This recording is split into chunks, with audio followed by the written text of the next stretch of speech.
നമസ്കാരം, പ്രവാസി മലയാളിയിലേക്ക് സ്വാഗതം. പ്രവാസികൾക്കായി പുതിയ മുന്നറിയിപ്പാണ് പുറത്തുവരുന്നത്. ദുബായ് ഇന്റർനാഷണൽ എയർപോർട്ടിലെ റൺവേ അടയ്ക്കുന്നത് പ്രമാണിച്ച് 1000-ഓളം വിമാന സർവീസുകൾ ദുബായ് വേൾഡ് സെന്ററിലേക്ക് മാറ്റുമെന്നാണ് പുതിയ മുന്നറിയിപ്പ് വന്നിരിക്കുന്നത്. ദുബായ് എയർപോർട്ട് സിഇഒ പോൾ ഗ്രിഫ്താണ് ഇക്കാര്യം അറിയിച്ചത്. മെയ് 9-നും ജൂൺ 22-നും ഇടയിൽ 45 ദിവസത്തേക്കാണ് വടക്ക് ഭാഗത്തെ റൺവേ അടച്ചിടുക. ഈ കാലയളവിൽ യാത്രക്കാർ അവരുടെ എയർലൈനുകളുമായി ബന്ധപ്പെടണമെന്നാണ് നിർദ്ദേശം.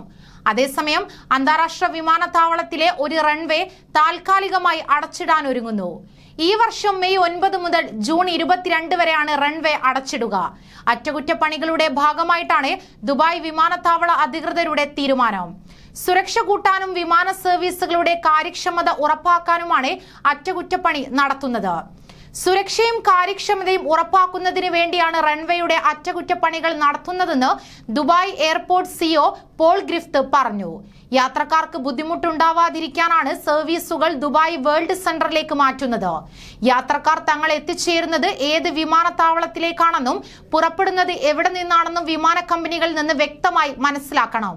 പെരുന്നാൾ തിരക്കുകൾ അവസാനിച്ച ശേഷം അറ്റകുറ്റപ്പണികൾ തുടങ്ങി വേനൽ അവധിക്ക് മുൻപ് പൂർത്തിയാക്കാനാണ് ശ്രമം.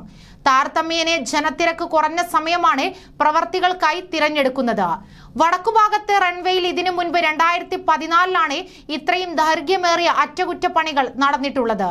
കൂടാതെ 2019-ൽ സമാനമായ തരത്തിൽ അടച്ചിട്ട് അറ്റകുറ്റപ്പണി നടത്തിയിരുന്നു. തെക്ക് ഭാഗത്തെ റൺവേ ആയിരുന്നു അന്ന് അറ്റകുറ്റപ്പണി. ഏറ്റവും അധികം അന്താരാഷ്ട്ര യാത്രക്കാർ ആശ്രയിക്കുന്ന വിമാനത്താവളമായതിനാൽ സർവീസുകൾ തടസ്സമില്ലാതെ തുടരാൻ മുന്നൊരുക്കങ്ങൾ സ്വീകരിച്ചിട്ടുണ്ട്. ചില വിമാന സർവീസുകൾ Dubai world centre Al Maktoum international എയർപോർട്ടിലേക്ക് മാറ്റും.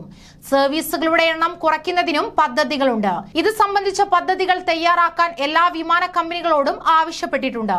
കൂടുതൽ വാർത്തകൾക്കായി ഈ ചാനൽ സബ്സ്ക്രൈബ് ചെയ്യുക.